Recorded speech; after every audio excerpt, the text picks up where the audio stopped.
안녕하십니까. 터놓고 말합시다의 아나운서 함윤호입니다. 현 정부 집권 3년차에 치러지는 이번 4월 10일 총선은 정부의 중간평가와 또 여소야대로 제21대 국회를 장악한 더불어민주당에 대한 평가도 함께 이루어질 것으로 보이죠.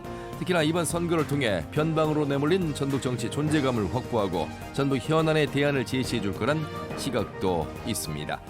이제 본선거는 3일 앞으로 다가왔고요. 또 총선을 앞둔 마지막 주말인 만큼 후보들은 지지 세력 결집과 중도층의 표심 잡기를 위한 마지막 총력전에 나서고 있습니다. 오늘 터놓고 말합시다는 지난 시간에서 총선 앞둔 정치권의 이슈와 전북 지역 선거구의 경쟁 구도, 후보자 공약 등을 살펴드리겠습니다. 각 선거구의 특징과 후보들의 경쟁력 면면을 들으시면서 도움이 되시길 바라겠습니다. 오늘 방송은 사전 녹음으로 진행하고 있습니다. 방송 당일의 정치적 상황과 조금은 달라질 수 있다는 점 양해해서 들어주시길 바라겠습니다. 유튜브에서 터놓고 말합시다를 검색하시면 실시간 보기와 다시 보기가 가능합니다. 많은 의견도 올려주시길 바라겠습니다. 자, 그러면 본격적인 토론에 들어가기 앞서 도민들은 3일 앞으로 다가온 이번 총선을 어떻게 바라보고 있고 또 바라는 점은 무엇인지 김세별 리포터의 도민 인서트로 함께 들어보시죠. 선거가 이제 코앞인데 주변에 물어보면 누굴 뽑아야 할지 모르겠고 관심도 없는 것 같고 내가 뽑지 않아도 이미 결정난 거 아니야? 이런 분위기인 것 같아요. 민주당 공천 과정에서 흑색 선거전이 많았기 때문에 정치 혐오가 더 강해진 것 같은데 어쨌든 유권자들이 주인공이잖아요. 잘 살펴보고 의사를 표현해야 하지 않나 싶습니다. 이번에 선거구 획정이 선거 거의 한 달 전에 됐기 때문에 과연 후보자나 유권자는 얼마나 준비가 됐고 후보자들은 박인 지역 현안을 얼마나 알고 있나 의문인데요. 그동안 교류와 접점이 없었기 때문에 뒷전이 될 거란 우려도 큰데요. 전북의 일당 독주 구도가 이번에도 이어질 것 같은데요. 전북 예산 삭감이라든지 남원 공공의대 같은 부분에 대한 책임이나 언급하는 현역들을 아직 못 본 것 같아요. 또 이런 점에 대한 평가나 심판이 없다 보니까 되면 더 이상 노력하지 않는 모습이고 이번 국회는 도민들의 희망을 갖고 포기하지 않도록 후보들의 의지와 힘을 보여주시길 부탁드립니다. 전주를 제외하면 전북 지역 대부분이 심각한 인구 감소와 경제 침체를 겪고 있잖아요. 지역 소멸 해소를 위해 남원이나 임실, 무진장 지역 등의 후보들이 대안을 제시해줬으면 하는데요. 끝까지 지역민과 소통하고 목소리를 잘 들어주고 지역이 어떻게 나아지고 잘 살 수 있을지 고민해 주시길 당부드립니다. 네, 도민들의 22대 총선 후보자들에게 바라는 점 목소리 들으셨습니다. 오늘 두 분과 함께하겠습니다. 전북일보 이경재 개건 논설위원 어서 오십시오. 네, 안녕하십니까? 예, 참여자치 전북 시민연대 김영규 대표님 어서 오십시오. 예, 안녕하십니까? 자, 오늘 녹음 시점은 4월 5일 금요일입니다. 5일 6일 사전투표 김영규 대표님 일찌감치 사전투표하고 오셨다고요? 예, 아침에 저는 동네에 사지 않고 예. 사무실 있는 곳에서 투표를 했는데요. 9시 좀 넘어서 갔는데 저는 줄을 서지 않고 들어갔습니다. 근데 그 뒤에 또 많은 분들이 또 뒤에 오셔가지고 투표를 하는 걸 보고 나왔는데요. 좀 투표가 수치로 보더라도 선관위에서 발표한 걸 보면 9시, 10시 투표일들을 보면 10시에는 지금 3.6%거든요. 그럼 이 프로테이지는 이건 뭐 추세니까 이미 시작했으니까요. 지난 총선 2.5%보다는 높고요. 대선 때 3.6%였어요. 그래서 일단 시작은 높은 투표율로 시작하고 있다 이렇게 보고 있어요. 이런 추세가 사전투표 끝날 때까지 유지가 될지 그런 것들을 이제 주목해서 보면 될 것 같습니다. 그래서 전체적으로 이번 선거는 좀 맥 빠진 선거였다 이런 것이 있었지만 이제 조국 혁신당의 등장이라든지 어떤 새로운 어떤 이슈들이 많이 이야기되면서 과거 총선보다는 좀 투표율이 올라가지 않을까 예상은 해보는데 그건 뭐 예상일 뿐이고 결국은 유권자들의 어떤 선택에 의해서 결정이 되는 거기 때문에 어쨌든 투표율이 높느냐 낮느냐의 문제, 그다음에 연령별 또 투표율이 높느냐 낮느냐 문제에 따라서 여야 정당들의 희비가 엇갈리기 때문에 이제는 이제 그런 여론조사도 공표할 수 없는 시점 속에서는 투표율이 어떻게 될 것인가 이게 이제 대단히 중요한 당락의 중요한 요인이 될 것 같습니다. 예. 자, 사전 투표에 얼마나 많은 유권자가 참여할 것인가와 더불어서 국민의힘은 뭐 거대 야당 심판론을 내세우고 있고 또 민주당은 정권 심판론 그 가운데서 조국 혁신당과 같은 새로운 정당의 신당이 또 중심에 서고 있는 현 총선 구도 속에서 우리 지역 상황을 살펴볼 텐데 이경규 의원님도 사전투표에 참여를 하시겠다고 말씀을 하셨습니다. 예, 저도 했습니다. 예. 예, 저는 항상 선거 때마다 사전 투표를 해온 케이스인데요. 역시 관심이 높았고요. 예. 또 특히 이번 선거는 어떤 여야 간의 대립 대결이 첨예화되어 있는 상황에서 응집력이 좀 더 굳건히 지금 솟는 그런 분위기가 아닌가 싶기도 하고요. 뭐 일단은 선거 결과가 나와봐야 되겠지만은 예. 지금까지 진행되는 상황을 보면은 국가적인 어떤 거대 담론, 뭐 그것은 일단 정권 심판과 어떤 유지 뭐 이걸로 이제 구분이 돼 있지만은 이것도 역시 지역에 따라서는 아주 첨예하게 갈리는 그런 하나의 현상이기도 하고요. 예. 우리 또 전라북도 안에서 들여다 보면은 역시 뭐 다 인물론이랄지 지역 현안에 대한 해법이랄지 고민이랄지 이런 걸 어떻게 풀어갈지 이것들이 그 사실은 그 토론이랄지 또 정당 간 후보 간 경쟁을 통해서 제시도 하고 비판도 하고 이제 그런 게 선거 순 기능인데 이런 것들이 다 실종이 돼버리고 윤석열 정부에 대한 심판론과 또는 뭐 인물론 이게 두 가지로 약화가 된 상황인데 또 그 시일이 흐를수록 인물론도 다 묻혀버리고 지역 현안에 대한 해법도 묻혀버리고 결국은 OX 문제를 푸는 그런 형형화된 그런 선거 구도만 남아 있지 않는가 싶은데요. 예. 또 이제 돌이켜 보면은 지난 4년 전에도 뭐 비슷한 상황이었거든요. 지난 4년 전에는 현재 국민의힘이 103석 을 얻었고 그렇죠. 그래서 앞으로 이제 이 민주당 더불어민주당이 유례 정당까지 합쳐서 몇 석을 얻을 것인가 최대 관심인데 4년 전에 비해 보면은 국민의힘은 지역구에서 84석 예. 그리고 미래 한국당에서 19석 그래갖고 103석을 얻은 거거든요. 이번에 이제 더불어민주당 같은 경우는 더불어민주연합이라고 하는 비례당을 이제 만들었는데 예. 4년 전에는 더불어시민당이라고 하는 그 위성정당을 만들었는데 이때가 17석을 얻었습니다. 예. 그리고 열린민주가 3석 그리고 더불어민주당이 163석을 얻었어요. 그래서 순수히 민주당과 민주당이 비례정당을 합치면 180석이었는데 180석 대 103석 이게 이제 거대 야당 이렇게 분포가 만들어진 겁니다. 그럼에도 불구하고 좀 안타까운 거는 더불어민주당 이런 거대 야당의 진용을 갖췄음에도 불구하고 예. 지금 현재 벌어지고 있는 상황을 보면은 너무나 좀 정치력을 발휘하지 못하고 있지 않느냐 또는 전국을 이끌어가고 있지 못하지 않느냐 국민의 여망을 담은 생산적 어떤 전국 이런 측면에서는 상당히 미흡했다고 보고 있고요. 또 하나 큰 실책이라고 할까 실정이라고 할까 이거는 2년 전에 이제 대선에서 이렇게 큰 규모의 야당을 몰아준 힘을 갖고도 정권 창출에 실패했지 않습니까? 예. 이런 문제는 그냥 아픔이고 막 그렇게 받아들이고 있을 텐데 이런 종합적인 문제들이 이번 4월 10일 선거에서 어떻게 반영이 될지 이것도 하나의 관전 포인트가 될 것 같고요. 예. 특히 이제 안타까운 거는 우리 지역의 가장 핫한 지역으로 지금까지 꼽혀왔던 선거가 10개구 뭐 다 중요하지 않은 선거는 없겠습니다만 그렇죠. 전주 을 이게 어떻게 흘러갈지 가장 관심을 모았는데 결국 이 여론조사 공표 기간 이전에 마지막 발표를 보니까는 상당히 뭐 더블 스코어처럼 차이가 나고 있는 국민의힘 정은천 의원의 경우에 또 뒤늦게 출발을 한 이성년 민주당 후보 같은 경우에 대비를 해보면은 또 현장인 강성희 후보도 또 기대치만큼 못 나오는 그런 이제 분포를 보이면서 역시 이 정권 심판 눈에 힘이 이 저변층까지 파고 들어가가지고 선거를 결정짓는 그런 포인트가 되고 있지 않나 이런 생각을 합니다. 자, 여러분 사전 투표를 하신 분들은 이미 이제 투표를 끝나셨습니다. 어떻게 투표를 하셨는지 아시겠죠? 지역구 인물에 한 표를 찍고요. 전국구 정당에 한 표를 찍습니다.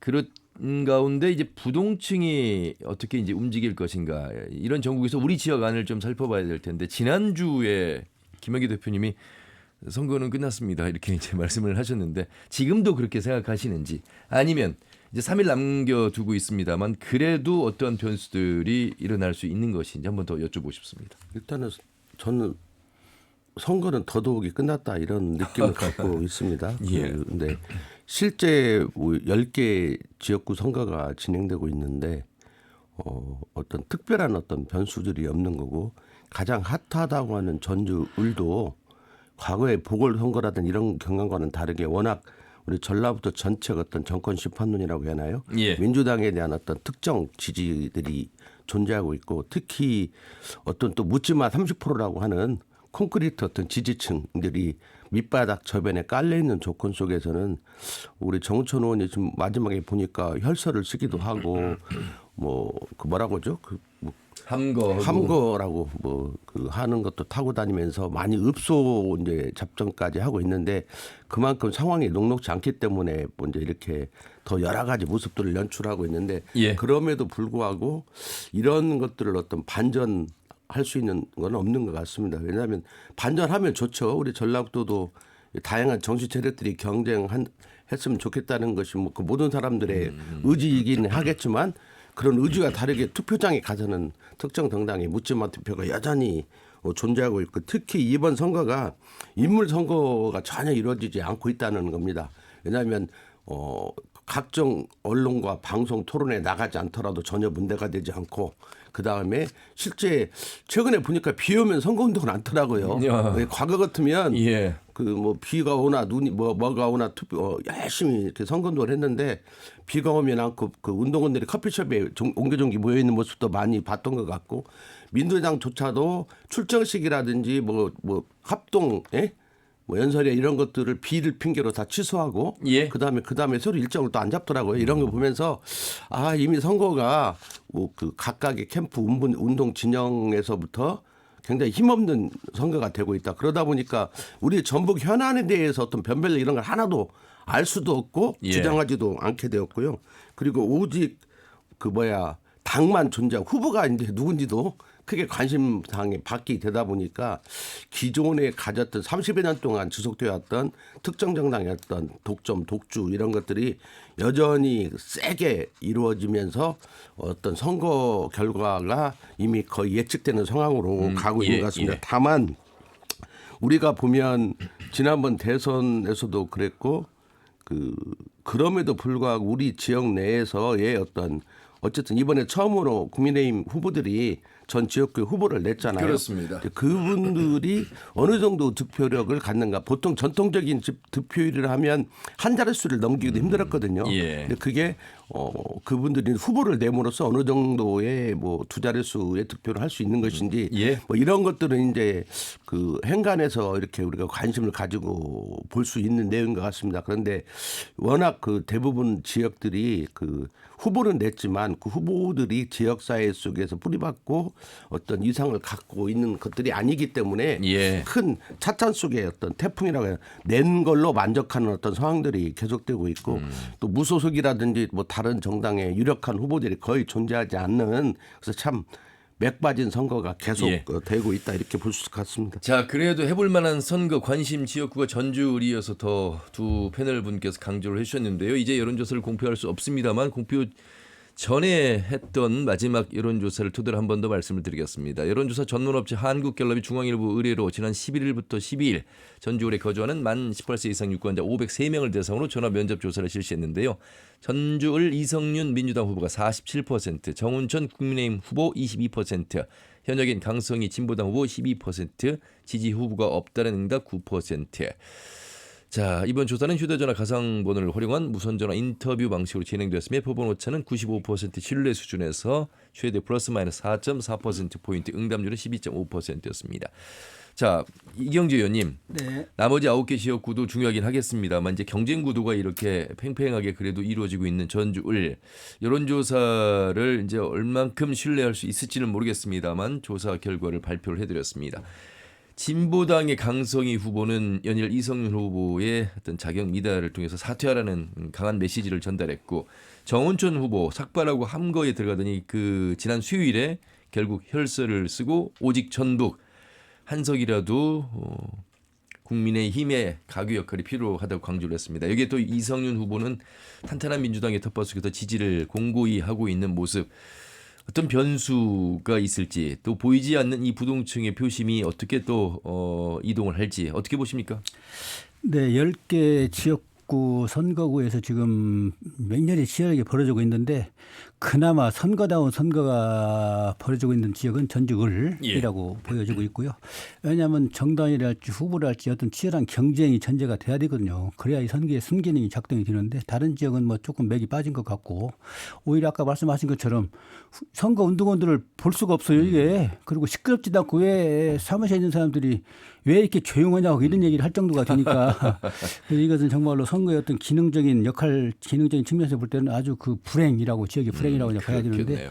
일단 전주은 관심 지역이기도 하고 국민의힘의 정원천 의원에 대한 기대는 그동안에 본인이 이야기한 것처럼 싸움꾼을 뽑는 선거가 아니라 일꾼을 뽑는 선거다. 나는 이런 정도 일을 해왔다. 앞으로 윤석열 정권이 3년이나 남았는데 그 가교 역할을 하면서 전라북도의 어려운 점, 고민, 현안들을 풀어가려면은 한 명이라도 좀 보내야 된다. 이것이 이제 선거의 구도고 캐치플레이였었는데 결국에 뚜껑을 열어놓고 보니까는 그런 노력은 만큼 나타나지 않고 있고 실망을 하고 있고 마지막 호소, 기대 이런 것들이 버물려져서 결국은 혈서까지 쓰지 않습니까?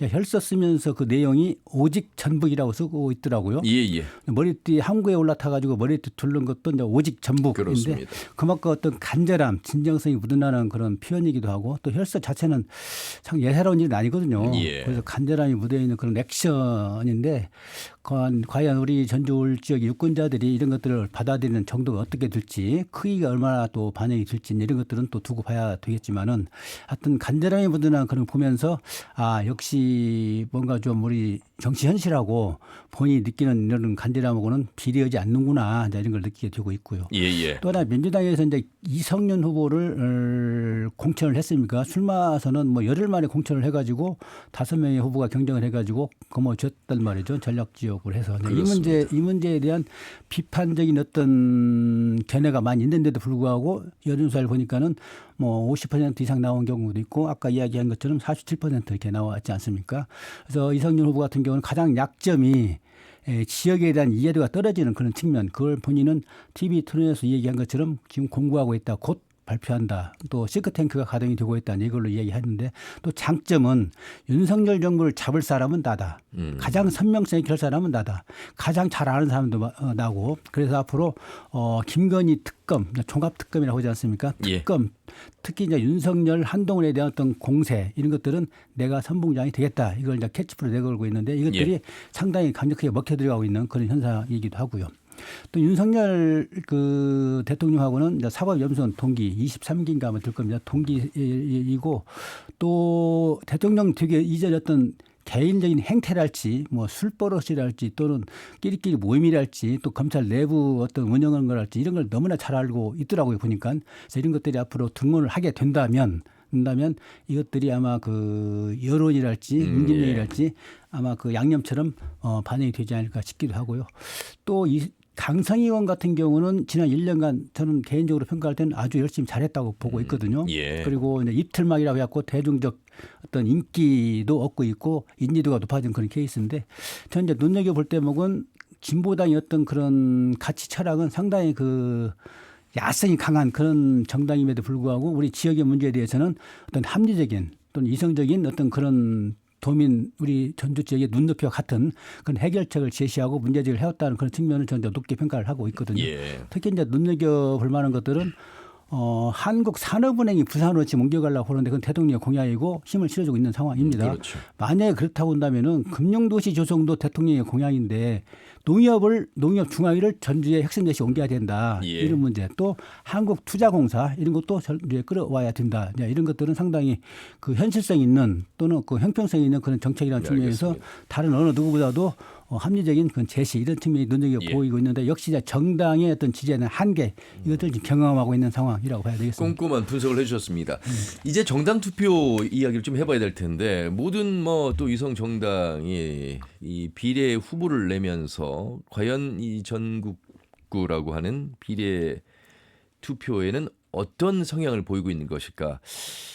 아무래도 이제 조국 혁신당에 대한 열기 지지가 좀 많이 이제 올라가고 있는 가운데서 우리 지역도 예외는 아닐 것 같습니다. 어떻게 보십니까? 이게 3일 남겨둔 시점에서도 여전히 이 인기가 계속 유지될 것인가? 조국 혁신당의 어떤 지지율 상승의 진원지가 저는 호남이기 때문에 뭐 여전히 좀 높다고 봅니다. 그리고 어떤 조정 국면을 거치라는 거잖아요. 투표라는 거예요. 근데 현재 야당인 민주당이 위성정당을 국민들에게 유권자에게 부각시키는 데 실패를 했거든요. 이제 그 자리를 온전하게 조국혁신당이 차지했다 이렇게 볼 수 있을 것 같고요.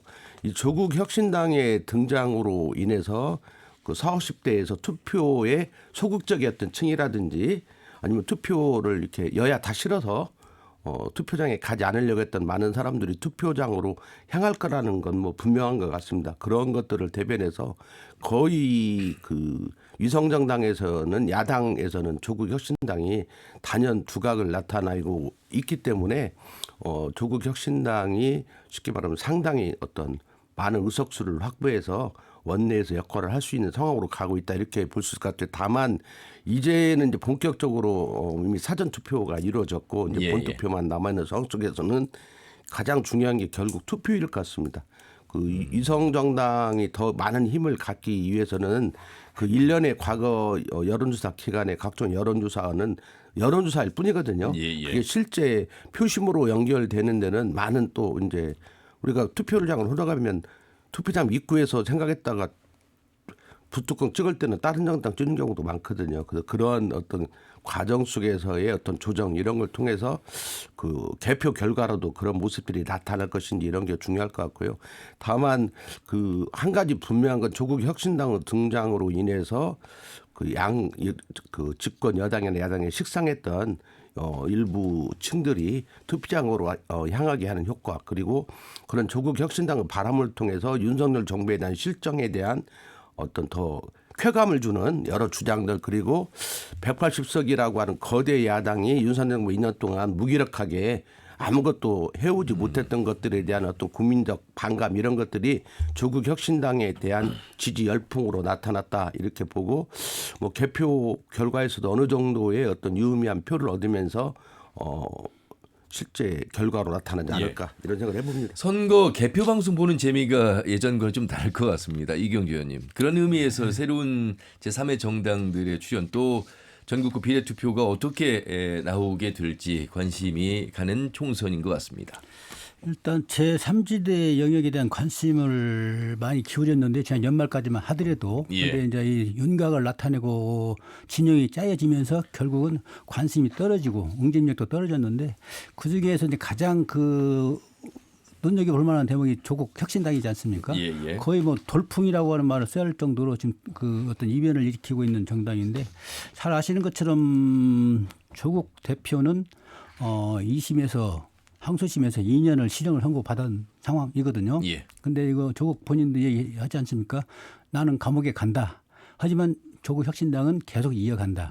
또 민주당하고 합치는 일도 아마 없을 것이다. 아마가 아니라 합당은 없다고 얘기를 했습니다. 딱 정리를 그 틀을 딱 세우고 지금 가고 있는 상황이고 조국 혁신당이 이렇게 돌풍을 일으키고 있는 걸 보면은 그 원인이 저는 일단은 윤석열도 좀 싫고 이재명도 싫어 하는 어떤 중도성의 어떤 기류가 상당히 응집이 되어 있는 것 같고 또 하나는 조국 혁신당이 내걸고 있는 어떤 여러 가지 가치들이 선명해요. 뭐 이것저것 부연 설명이 없이 딱딱 그 끊어가지고 이 선명성에 대한 어떤 흡인력이 상당히 큰 것 같고 또 하나는 이제 조국이 안고 있는 가정이 지금 풍기박산이 됐지 않습니까? 그런 어떤 동정심까지도 지금 얻고 있는 것 같고 사실은 MB 이명박 정부 때 그 현상 딸 그런 현상이 있었는데 그때는 뭐 고관대작이라고 할까 웬만한 어떤 사람들은 다 그런 스펙들 다 인위적으로 다 해와서 넣었다는 거거든요. 근데 이제 돌출이 돼가지고 말하자면 뭐 그런 케이스가 이제 드러나면서 이제 이렇게 풍기박산이 됐는데 그에 대한 동정심도 있는 것 같고 또 하나는 조국 대표 개인의 어떤 신원서판, 뭐 모양새, 생김새랄지 발언을 어떤 개인적인 생각이신 거죠? 네, 저는 개인적으로 신원서판 같은 것도 작동되고 있지 않느냐. 그래서 저는 반윤비윤, 선명성, 동정심, 신원서판 이런 것들이 종합적으로 복합적으로 묻어나 있는 돌풍을 일으키고 있지 않는가. 가장 중요한 걸 꼽으라고 한다면 아마 선명성일 겁니다. 자, 우리 지역은 가까스로 10석을 유지하게 됐습니다만 이제 전국 그러니까 비례 후보들 우리 전북 연구 출신들의 비례 후보들이 각 정당이 많이 지금 포진돼 있습니다. 예를 들면 민주연합의 비례에 이번에 위성락 전 대사가 들어가 있고 조국혁신당에는 강경수 후보도 들어가 있고 또 국민의 미래에는 조배수 후보도 당선권에 들어가 있어서 각 정당마다 또 녹색정의당엔 나순자 후보가 보건의료 전 위원장인데 1번으로 되어 있습니다. 이 두 분께서 우리 연고를 가지고 있는 후보들이 당선권에 안에 들어가 있다. 어떤 역할을 더 할 것인가? 열석 플러스 이제 알파 항상 또 그래 오기도 했습니다만 이번에 거는 기대는 좀 다르지 않을까 싶습니다. 김영기 대표님. 저는 좀 다르게 보는데요. 예. 참 우리가 그 위성정당에 있는 우리 조상 대대로 연고 찾아서 뿌리 찾아서처럼 하고 있는 거에 대해서 저는 탑탑하게 생각하지 않습니다. 그래도 뿌리 없이 어디서 나왔겠습니까? 그건 그만큼 우리가 그 위성정당의 유의미한 어떤 이치에 우리 전북에서 현재 활동하고 있는 사람들이 참여하고 있지 못하다 보니까 우리가 조금 전에 조국혁신당 이야기를 했지만 제가 아는 바에는 조국혁신당 당선권에 우리 전북에서 활동하는 사람 단 한 명도 없거든요. 제가 볼 때는 그래요. 근데 이제 본적 원적 찾다 보니까 뭐 가르치고 언론에 보니까 그런 거 나오더라고. 친정이 이쪽이다, 시아버지가 이쪽이다, 며느리다, 뭐 이런 것들이 쭉 가르치고 써 있던데. 강경수 후보는 원광대학교 교수고요. 국민의 미래 조배수 후보는 여기서 지역구 사선을 했기 때문에. 조배수 의원은 뭐 전 의원은 이제 그럴 수 있죠. 원대 교수지만 또 활동 근거지가 여기가 아닌 걸로 알고 있거든요. 저는 그래서 그런 전체적으로 보면 우리 전북이 과거 청와대나 이런 데 갔을 때 이렇게 했을 때도 보면 우리 현실적으로 우리 지역에서 활동하는 사람이 없다 보니까 대부분 뭐 완주가 고향이네. 그 당사자는 또 부인하기도 하고 그다음에 또 그 실제적으로 우리가 이성현 후보에서도 나타나고 있지만 현실적으로 전북에 뿌리를 둔 사람들이 많이 없습니다. 이제 이렇게 된 이유는 저는 그러다 보니까 이제 막 며느리다는 둥 그 과거 할아버지 댁이란 외할머니 뭐 이런 것들 별게 다 나오는데 그건 전북의 참혹한 현실을 반증하는 저는 언론들의 어떻게 보면 안타까움이라고 보도해. 근데 김영기 대표님 전북에서만 살고 있으면요 중앙당 차원에서는 비례 후보의 앞순위 넣어주지를 않아요. 그러니까 이것 또한 지역 소외. 그러니까요. 아니 힘이 있으면 넣어주겠죠. 힘이 있으면 위성정당 같은 경우는 급조된 정당이기 때문에 힘 있으면 넣어주는데 그건 현재의 이런 상황은 저는 그 과거 문재인 정부 그 이전 박근혜 정부라든지 뭐 이명박 정부까지 포함해서 우리 실질적인 전북에 뿌리를 두면서 활동했던 사람들이 청와대라든지 그 당시에 정부 요직에 사람이 없다 보니까 이번 선거 과정에서도 이렇다 할 어떤 신인들이 없게 되거든요. 그러니까 그런 이미 이전부터 한 10여 년 전부터 어떤 그 청와대나 정부 요직이라든지 이런 주변에서 정치권에서 활동했던 당직자라든지 중앙당에 활동한 사람들이 있었다면 그분들이 이번에 뭐 공천을 받지 않더라도 다른 정당은 여러 정당으로 어떤 인력풀들이 형성이 됐을 것인데 그게 없었고 위성정당에서의 급조된 각각의 지금 모든 정당들은 급조됐잖아요. 민주당도 마찬가지고. 근데 그런 민주당의 위성정당, 그 다음에 국민의힘의 위성정당, 조국혁신당의 그런 위성정당까지도 실제적으로 우리 어떤 지역에서 활동했던 사람 최소한 몇 년을 활동하다가 서울 가서 활동했을 망정 그런 사람들을 찾아내는데 할 수가 없다는 거고요. 우리가 과거에도 이런 현상은 있었습니다. 장관이 없다 보니까 뭐 막 또 학연 혈연 지연을 추적해 가지고 어거지로 이렇게 연을 맺었지만 그런 사람들이 우리 전라북 때 어떤 힘을 실어줬다는 이야기는 제가 들어본 바가 없거든요. 그래서 알겠습니다. 냉정하게 저는 그런 그 연고 본 당사자는 거의 그 여기조차도 부정하고 있는 사람들이 저는 많다고 보고 필요하지 않은 특히 윤석열 정부에서 여기 출신이라고 하겠습니까? 그러니까 그런 것보다는 현재 있는 우리 지역에서 활동하고 있는 사람들을 더 소중하게 생각하면서 그들이 더 높은 정치력을 발휘할 수 있도록 만들어 나가는 게 필요하지 않을까 보는데요. 어쨌든 간에 뭐 전북 연고를 많이 보도되고 있어요. 그래서 우리가 예산 투쟁을 한다든지 어떤 전북의 주요 현안을 가지고 대응할 때에는 이제 찾겠죠. 집행부 전라북도라든지 정치권에서 찾아서 그분들과 협조 요청을 하고 그럴 건데 최근에 국회 분위기를 보면은요. 어떤 현실성 있는 입법안에 대해서는 의원 평가가 있기 때문에 너도 나도 뭐 당과 상관없이도 이렇게 다 의미 있는 법안에는 다 설명을 하거든요. 그래서 실제 그런 문제는 거의 없다 그렇게 보고 현재 있는 사람들을 더 존중하고 사랑하고 채찍질하면서 힘 있는 정치인으로 만들어 나가는 게 더 예. 필요할 것 같아요. 이걸 보면서 그런 생각이 들더라고요. 그래도 팔이 안으로 굽는다고 어쨌든 연구가 전북이면 고향이 전북이면 의원 활동을 하면서 많은 관심을 가지지 않을까 하는 기대 속에서 이제 이야기들이 하고 있습니다만 김영기 대표님의 의견도 일리가 있습니다. 자, 이경재 의원님. 네, 뭐 좋은 지적을 해 주셨고요. 근데 저는 뭐 역시 끌을 안고 가야 되지 않겠는가 저는 싶어요. 왜냐하면은 전라북도 정치 역량이 뭐 약하고 일단 외형적 크기라고 할 수 있는 지역구 의석이 10개밖에 안 되거든요. 그렇죠. 그래서 비례대표랄지 특히 이제 다른 지역에서 출마를 하고 있는 그런 전북 출신들 또는 연구가 있는 그게 지금 33명 정도가 지금 다른 지역에서 전북 연구 후보가 있거든요. 지역과 비례 포함해서. 예. 비례 한 10명 되고 지역구에서 33명 정도. 43명 정도가 지금 지역구와 비례 전북 연구 후보들이 나가 있는데 일단 뭐 많이 돼야 되겠죠. 그리고 또 여러 가지 현황 또는 브리핑 통해서 이해도를 높이면은 우리의 이제 친구가 되고 우호적인 세력이 되기 때문에 이제 그렇게 되고 비례대표의 문제는 사실은 뭐 저는 대상과 그 순번을 거의 크게 말하면 지도부지만 대표가 다 좌지우지하지 않습니까? 난 이건 문제가 있다고 보거든요. 그리고 특히 더불어민주연합 같은 경우는 이제 보니까는 당 사무처 직원이랄까 보직 가진 사람들이 많이 들어가 있더라고요. 사실 근데 비례의원은 전문성과 어떤 그런 다양성 그런 것들을 반영하는 그런 것들 장치가 비례의석인데 이 제도 자체도 지금 문제가 돼 있지 않습니까? 위성정당 만들어 가지고 거대 기득권 양당의 연장선상에서 그 말만 비례정당이지 똑같은 그런 정당을 만들고 있는데 이런 문제도 앞으로 이제 꼼수고 편법이라는 측면에서 개선을 해야 되고 비례대표 선정은 대상과 순번도 좀 바꿔야 되지 않겠는가 이런 측면에서 과제로 지적이 됐고 다만 이제 다른 지역이랄지 우리 지역의 연구를 갖고 있는 비례대표는 뭐 많이 좀 당선이 돼가지고 우리 우호 세력을 끌어들일 어떤 필요성이 있다고 봅니다.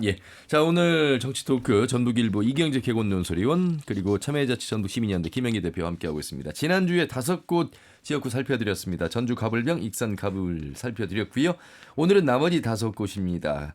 선거구 조정이 있었던 군산 김제 부안 갑을 그리고 정읍고창 남원 장수 임실 순창 완주 진안 무주 살펴드리겠습니다. 김영기 대표님 먼저 군산 김제 부안 갑 이 대연과 회야가 포함이 돼서 갑이 됐습니다. 살펴주시죠. 그 김제 부안이 그 지금 선거구 조정 과정에서 인구 부족으로 그 쉽게 말하면 존폐 위기에까지 몰렸었잖아요. 그래서 고육지책으로 군산에 있는 대하면 회원면 내 인구 한 7, 8천 되거든요. 그것을 흡수해서 그 쉽게 말하면 선거구 조정이 이루어졌고 그럼으로써 이제 군산의 일부 면 2개 면이 이제 그 김제 부안과 연결돼서 선거를 을이 됐는데요. 이 이제 갑의를 보면 일단은 경선 과정이 가장 전라도에서 치열했던 곳 중에 하나가 갑이라고 민주당 봅니다. 제2의 김의겸 그리고 현역인 신영대. 그 김의겸의 어떤 전국적인 지명도를 갖는 후보하고 기존에 의원을 하고 있었던 신영대 후보, 그다음에 그 이전부터 신영대 후보와 경쟁했던 최이배 후보 이런 각각의 또 출신 정치 세력들이 달라요. 어떻게 보면 최이배 후보는 현 도 지평구하고 가까웠던 사람이고 그다음에 신영대 후보는 옛날 삼철이라고 소위 삼철이라고 말하고 하는 이번에 떨어졌죠. 그분의 뭐 비서실장도 했고 그래서 친이가 아니거든요.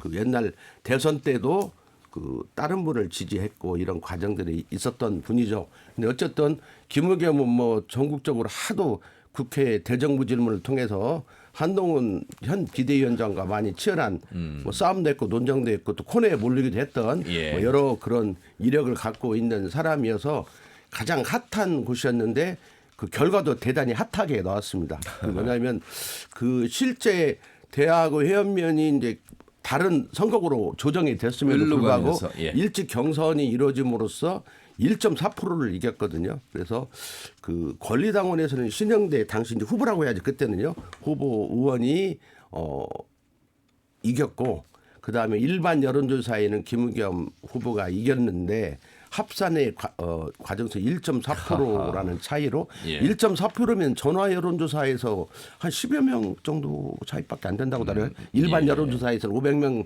단위로 하면 이렇게 높지 않은 숫자인데 그 신승을 했습니다. 그리고 더더욱이 김의겸 후보가 전국적인 지명도가 있는 후보이기 때문에 이번 선거 추세를 보면 광주에서도 그런 분들이 내려와서 현역들을 다 이겼잖아요. 예. 8명 중 7명이 이기는 어떤 그런 과정들을 보였는데 우리 전북에서는 신영대 의원이 가지고 있는 탄탄한 조직력이라든지 지역 속에서 뿌리박음 이런 것들을 극복하지 못하고 김의겸 후보가 패배함으로써 전국적인 핫 이슈가 핫 뉴스거리가 됐던 어떤 지역입니다.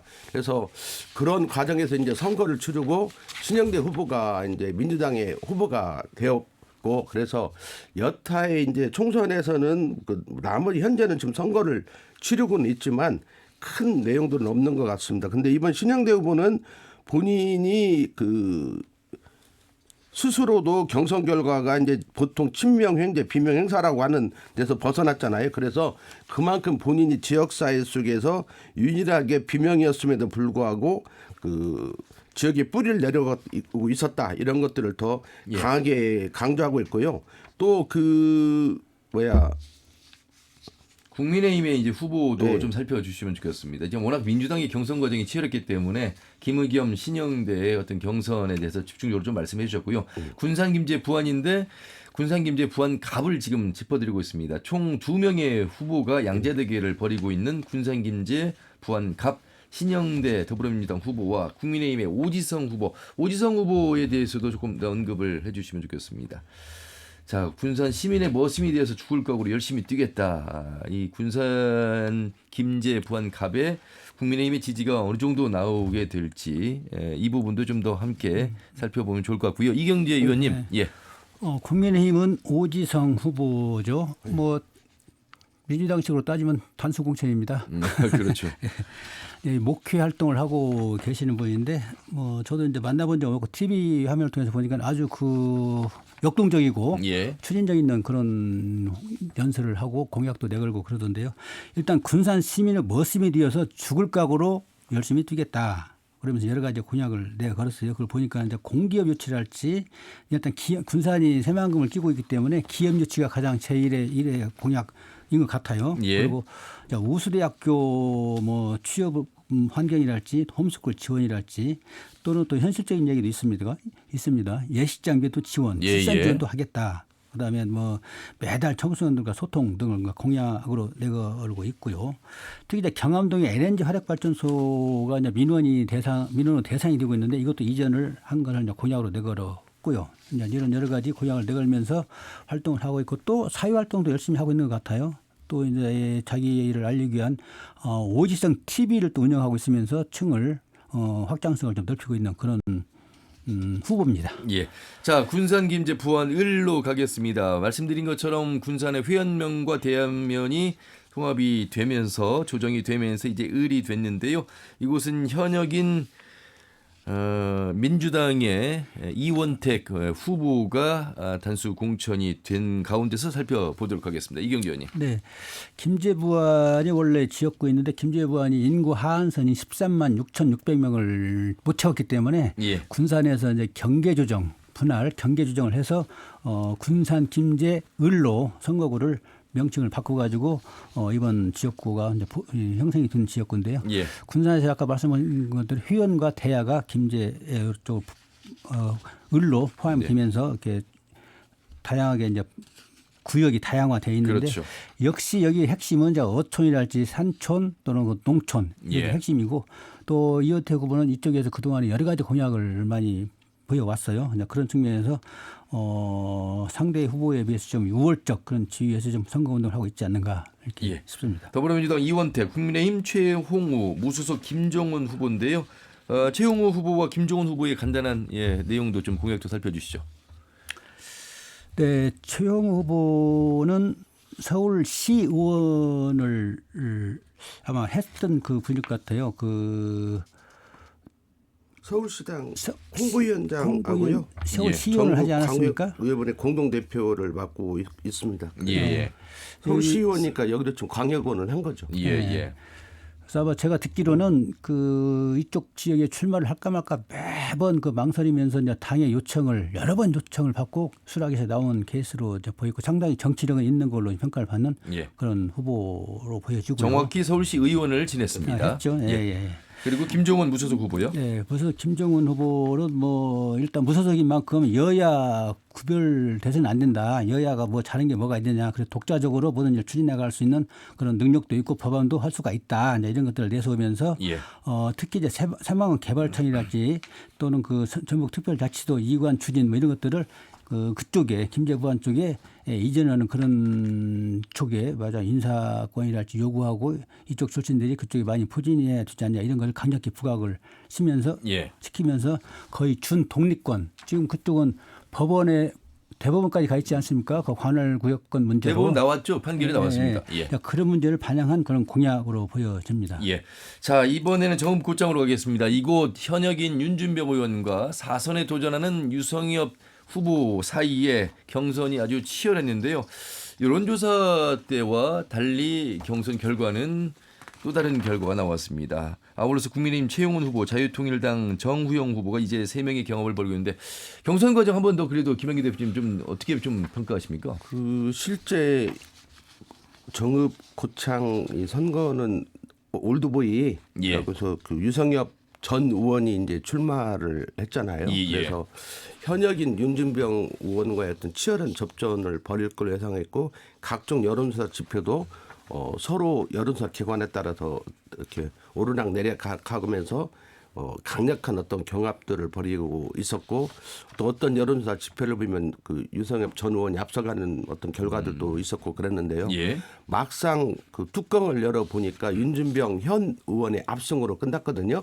근데 이제 그렇게 된 이유를 살펴보면 유성엽 전 의원이 실제 민주당 이름으로 공천을 받고 선거를 치른 경험이 거의 부재했다는 겁니다. 맞습니다. 예. 그래서 계속 무소속으로 활동했고 그 이전엔 국민의 당으로 활동하고 예. 이러다 보니까 민주당의 어떤 권리당원이라고 해야죠. 거기에 대한 어떤 뿌리를 내리지 못한 것 이런 것들이 결정적으로 작용했고 또한 정읍과 고창이라는 어떤 지역적인 분할 구도 속에서 그 예를 들면 정동영 의원이라든지 이런 분들처럼 압도적인 어떤 지역사회 속에서의 어떤 지명도를 갖지 못했던 것이 패인이 아닌가 이렇게 생각을 하고 어쨌든 일찌감치 윤준병 후보로 민주당은 공천이 이루어졌고요.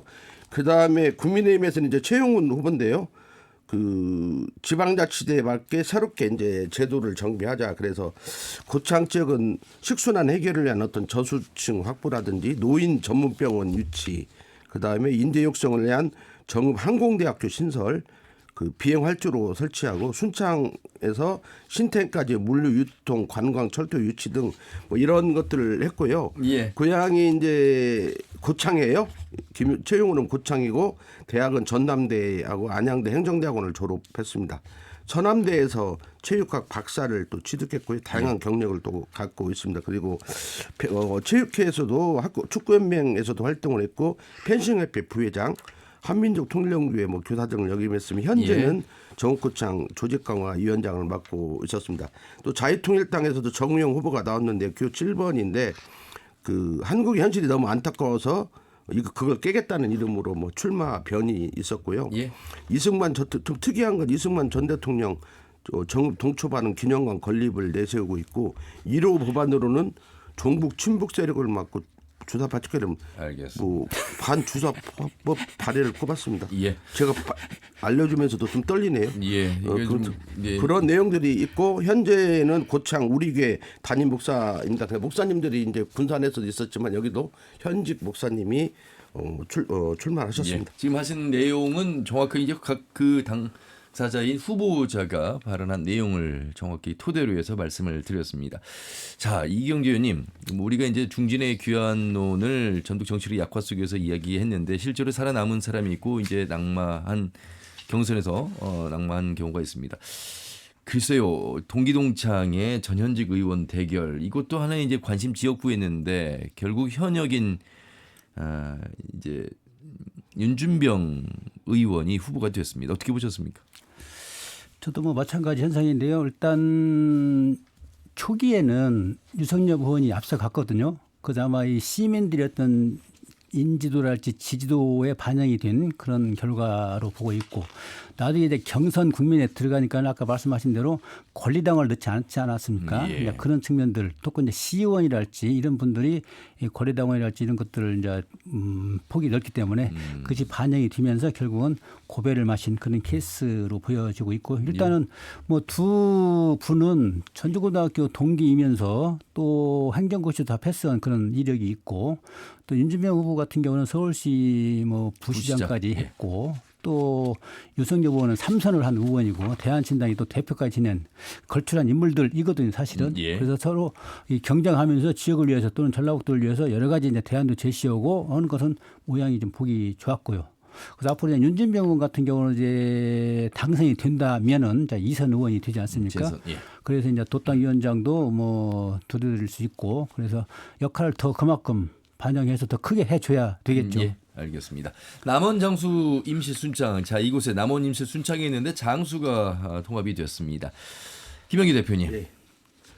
굉장히 넓은 복합 선거구입니다. 참 거의 뭐 동북권을 다 망라하는 그러니까요. 선거구가 예. 됐어요. 임순남에다가 이제 장수까지 포함하게 됐는데요. 결국은 우리 전라북도의 어떤 지역 소멸, 인구 감소의 어떤 참혹한 모습을 대표적으로 보여주는 선거가 됐는데요. 과거에도 그 무진장 이제 장수가 임순남으로 편입된 것은 이번이 처음인데, 예. 과거에도 임실이 그쪽으로 갔다가 또 무진장 쪽에 붙었다가 뭐 이런 과정들이 그렇습니다. 있었고, 또 예. 완주하고 임실을 지역구로 한 적도 있습니다. 과거에 최규성 그 김태식 의원 시절에는 또 그런 과정이 예. 있었고, 동구권이 아무래도 좀 그 서남권에 비해서는 발전이 좀 더디었고 인구 감소가 더 빠르게 이루어지다 그렇죠. 보니까 복합 선거구로서 막 그 행정 지자체별로 통폐합들이 막 이루어지면 선거구 과정에서요. 그런 과정에서 계속 반복되고 있는데, 어쨌든 이번에는 장수군이 선거 이제 거의 마지막에 최종적으로 임순남 지역에 편입이 됐는데, 이 장수군에는 권리당원이 굉장히 많다고 그래요. 8,100명이나 되는 살아있는 권리당원들이 있었고, 그런 장수군 임순남 지역에 편입됨으로써 임순남의 어떤 선거 구도, 경선 구도가 바뀌는 거 아니냐, 그런 예상은 했었지만, 예. 결과적으로는 그 박혜승 후보가 현 지역위원장이었죠. 얼마 전까지 그 박혜승 후보가 신승했고, 그 남원 단체장을 지냈던 이완주 후보는 이제 패퇴하는 걸로 나타났습니다. 그래서 박혜승 후보는 이제 판사 출신이죠. 그리고 전주고를 졸업했고 그 한양대를 졸업했습니다. 한양대를 졸업했고, 이런 과정에서 지금 3수 만에, 세 번째 만에 민주당 공천을 획득하게 되었습니다. 예. 그리고 그 다른 후보는 예, 이제 이경재 의원님께서 민주당의 박기승, 국민의힘의 강병모, 새로운미래 한기대, 한국농어민당 황희도 4명이 지금 경쟁하고 있습니다. 네, 사자 구도인데요. 박희승 후보는 민주당의 박희승 후보는 판사 출신으로 변호사 일을 하면서 이쪽에서 계속 노크를 하고 있고, 지난 선거에서는 한번 낙마를 했고요. 예. 또 강병무 후보는 국민의당에서 71세 축산업을 하는 조합장을 지내신 분이고, 현재 또 삼천리 동장을 경영을 하고 있는 분입니다. 그리고 또 새로운 미래대에서 후보를 내가지고 한기대 후보가 지금 기호 6번으로 지금 뛰고 있는데요. 역시 뭐 갤러리 관장을 지내고 있는 분인데 64살 이고요. 연세로 따지면은. 또 한국농어민당에서도 이 남원 임시순창 장수에 이제 후보를 냈는데 황희돈 후보라고 기호 예. 7번입니다. 역시 나이는 뭐 67살이고 농업을 지금 하고 있는 분이고요. 일단은 그 각 정당의 후보들이 이 공천을 받아갖고 나와 살도하고 있는데, 일단 남원 임시순창 장수, 아까 말씀하신 대로 이 선거구는 장수군 지역에 편입되면서 좀 변화가 좀 있는 지역이고요. 예. 특히 이제 농촌 지역, 산촌 지역에 대한 어떤 프로그램이랄지 또 공약 정책들을 좀 많이 내놔야 될 그런 선거이고요. 또 역시 가장 기본적인 거는 민주당의 어떤 그런 기반, 이것이 또 5월적 지위를 갖고 있는 그런 상황이기 때문에 예. 이런 것들이 다 반영이 돼서 여론으로 나타나지 않을까 싶어요. 예. 자, 완주 지난 무주 끝으로 장수가 떨어져 나가면서 이제 완주 지난 무주가 됐습니다. 3선에 도전하는 안우영 후보가 경선 3파전 구도에서 경선 승리하면서 후보가 됐고요. 이곳에 국민의힘 이인수 후보 1대1 남녀 구도가 펼쳐진 끝으로 완주 지난 무주를 살펴보겠습니다. 김영기 대표님. 네, 완주 무진장이었죠. 그 이전에는요. 여기도 이제 선거구 조정이 어떻게 되냐에 따라서 막판까지 지역구가 확정되지 않았었는데, 최종적으로는 저 장수군이 임순란 지역으로 포함되면서 예. 완주 진안 무주 선거구로 좀 축소가 돼서 경선을 치르게 됐는데요. 현역으로 재선했던 안우영 후보하고 김정호 후보, 그다음에 정의균 후보 뭐 이런 분들이 민주당 경선에서 치열하게 붙게 되었고, 특히 정의균 후보 같은 경우는 컷오프 됐다가 예. 그 다시 이의제기를 통해서 살아난 아주 그러니까요. 특별한 케이스로 이루어졌고, 예. 또 안혜영 후보 같은 그러면서 이제 이제 세 분이 경선을 치렀는데 그 실제 그 이전까지 각종 여론조사를 보면 상당히 큰 차이들이 있었습니다. 예. 그럼에도 불구하고 이건 이제 당원 농촌 지역을 많이 포함하고 있어서 권리당원들의 어떤 지지세에 의해서 결정이 되게 되는 과정이 있었고, 또 상당히 이제 네거티브들이 막 엄청 심하게 있어요. 하위 평가에 들어갔다는 말하는 뭐 여러 가지 어떤 과거의 범죄 사실과 관련되는 내용들도 하면서 네거티브가 전라부터 각 모든 지역에서 가장 치열하게 전개됐던 곳인데, 막상 결과적으로 뚜껑을 열어 보니까 그 안혜영 후보가 과반 이상의 득표율을 얻어서 당선 아니 그 공천을 받게 경선에서 되는 승리했죠. 네. 그런 과정들로 나타났는데요. 예. 어쨌든 그 각각의 지역적 특성이 있고, 특히 완주의 표심이 어떻게 가는가 이런 게 있는데, 결국 완주의 표심들은 다양하게 나누어져서 그 현역 의원인 안혜영 의원이 신승을 예. 하게 된 것 같습니다. 자, 1대1 구도 국민의힘과 민주당의 1대1 구도 속 남녀 또 구도 이렇게 지금 뭐 언론에서 기사를 쓰고 있습니다. 이경규 의원님 이곳 지역구 살펴 주시죠. 네, 양자 구도이긴 한데요. 일단 국민의힘의 이인숙 후보는 완주군 의회에서 7대 8대 의원을 지낸 그 정당인이고요. 예. 또 의회 활동하면서도 운영위원장이랄지 예산결산위원장을 맡아가지고 행정 정치 경험은 뭐 풍부한 걸로 보여지고 있고요. 또 안우영 의원은 뭐 더 이상 말할 필요가 없을 정도로 2선에다가 이번에 당선이 되면 3선인데 1호 공약을 수소 누시를 내고 있지 않습니까? 완주 수소 특화 국가산단 조성 이걸 내걸고 있고요. 예. 또 이제 하나 눈여겨볼 만한 것은 완주의 시승격을 또 국작으로 내걸었는데, 유이태 군수도 시승격을 내걸었지만은 이거는 이제 전두환 통합과 관련돼서 결국은 내적으로 통합 문제는 후순이고 예. 시를 먼저 하면서 통합에 대한 어떤 당위성 이런 것들을 물타기 하는 돌리려는 그런 어떤 정책이라고 하는 측면에서 눈여겨볼 필요가 예. 있습니다. 자, 시간이 이제 마무리해야 되겠습니다. 3일 남은 4월 10일 총선. 그때 유권자분들에게 투표에 임하시라고 메시지를 전해 주시면 좋겠습니다. 김현규 대표님. 네, 이미 사전 투표는 종료가 되었고, 이제 수요일 10일에 이루어지는 본투표만 남았는데요. 과거의 어떤 추세들을 보면 사전 투표에서 높은 투표를 불고 본투표 날 투표율이 좀 높지 않습니다. 그래서 이번엔만큼은 좀 유권자는 결국 표로 심판하는 거고, 아무리 선거 구도가 이미 굳어졌다 하더라도 한 표 한 표가 소중하게 모여서 그렇죠. 또 변화를 추구할 수 있다 이렇게 생각하거든요. 그래서 저는 이 말을 하고 싶어요. 과거 익산에서 13번 선거 나온 분이 오늘 갑자기 당선됐었거든요. 박경철 네. 시장이었습니다. 투표장에 갔던 사람들이 뭐 기존 기득권이 싫어서 찍었을 건데 스스로 놀랐다고 그래요. 그 당선을 보면서. 그런 것처럼 아직도 선거가 끝난 게 아니기 때문에 한 표 한 표를 알겠습니다. 소중하게 행사했으면 하는 바람이 있습니다. 예, 이경규 의원님 짧게 해주시죠. 네. 뭐 우리의 삶을 변화시키고 결정짓는 것이 사실은 정치입니다. 정치 어떤 연장선에서 기본이 되는 게 선거고요. 선거라고 하는 인물을 뽑는 그런 선거인데, 뭐 국가적인 의제도 중요하고 뭐 그렇지만은 우리 지역의 현안에 대한 또 우리 고민에 대한 이런 걸 처방을 하고 어떻게 제시하는지 이런 부분도 눈여겨서 보면서 투표를 해 주셨으면 예. 좋겠습니다. 자, 이렇게 해서 2주간에 걸쳐서 10개 지역구를 살펴드렸습니다. 다음 주 이 시간에는 아마 어떤 당선인과 이야기를 또 두 분과 함께 하고 있을지 여러분의 한 표에 의해서 결정이 될 것 같습니다. 두 분 다음 주에도 또 다른 소식으로 뵙겠습니다. 고맙습니다. 네, 감사합니다. 예. 자, 터놓고 말합시다는 다음 주 일요일 오후 5시 5분에 인사드리죠. 함윤혜였습니다. 고맙습니다.